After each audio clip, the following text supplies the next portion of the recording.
Hello everyone. In today's video, I'm going to be going over the new video request form I've set up. So if any of you want to request a new video, this is the form to do it on. But this will only apply for videos of trains going to and from a destination. So this doesn't apply to action videos, I'm afraid.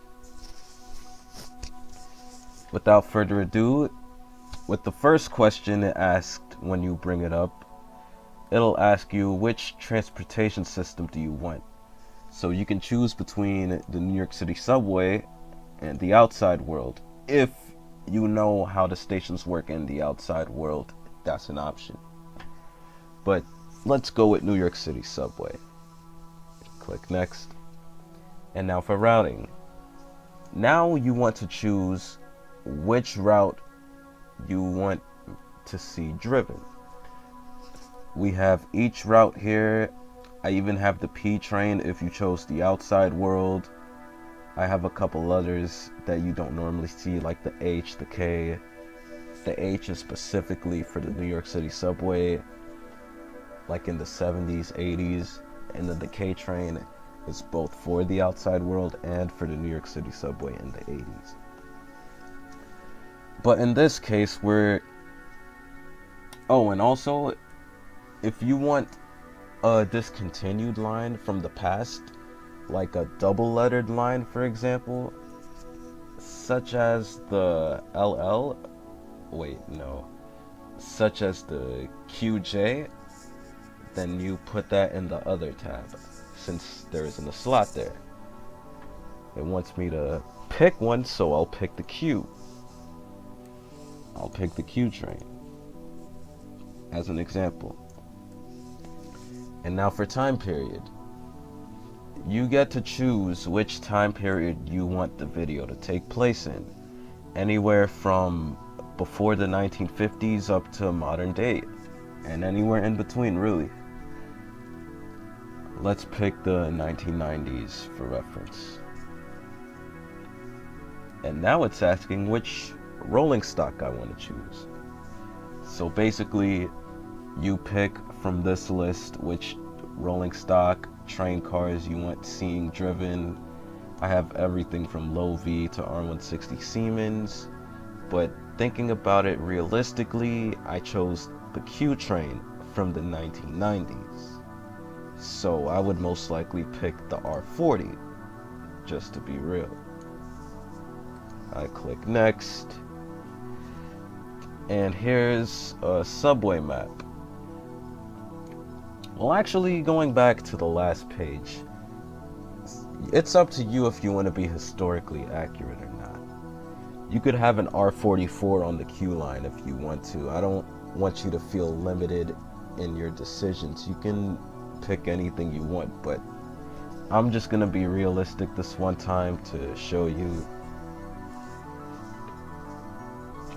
So yeah, here's the subway map, and here it asks for the starting point. So basically, where do you want me to get on the train? Let's say this Q train is starting at 57th Street, 7th Avenue, and bound for Brighton Beach. Where it says terminal, that would be Brighton Beach, because that's where the train is terminating, even if I don't cover all the way to Brighton Beach. And let's say that I get on the train at Times Square, 42nd Street. I get on the train at Times Square, 42nd Street, which is not the first stop, but it's the stop I get on. And then the end point is where I get off the train. If I want to, it can be the same as the terminal, but it doesn't have to be the same as the terminal. The end point, for example, I could get off at Prospect Park.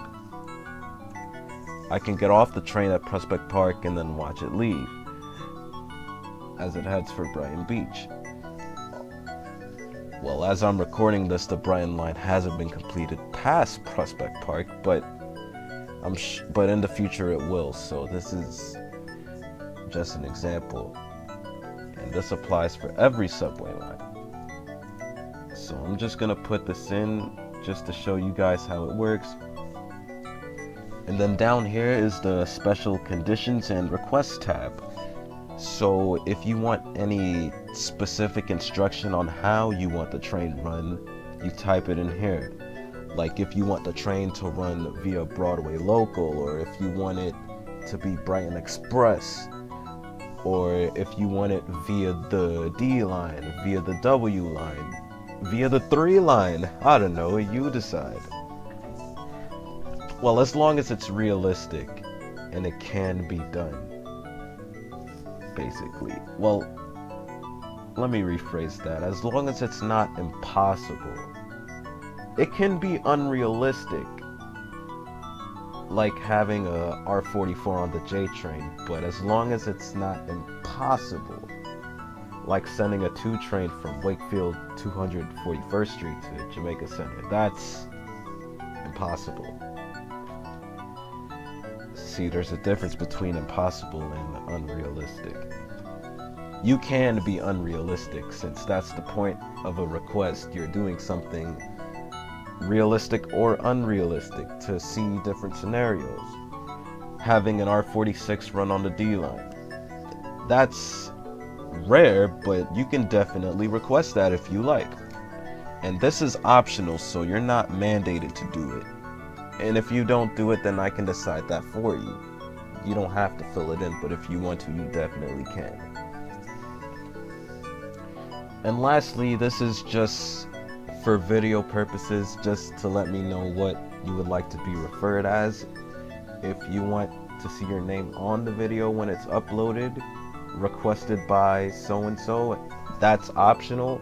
You don't have to put your name. You can be anonymous if you want to. And then after that, you click submit, and that's it. I'll receive it immediately. I'll be able to review it, and then I'll be able to set it up and upload it in due time.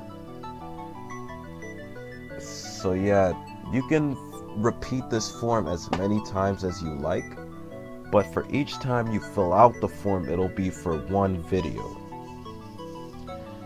So yeah, there is no limit on how much times you could fill out this form. You could fill this form out 10 times for 10 videos, and I'll receive every single one of them. But this way there's a bit more structure in the request system. It's more organized, so I can see each request and then work my way around it. And this way everyone gets to see their request on the screen.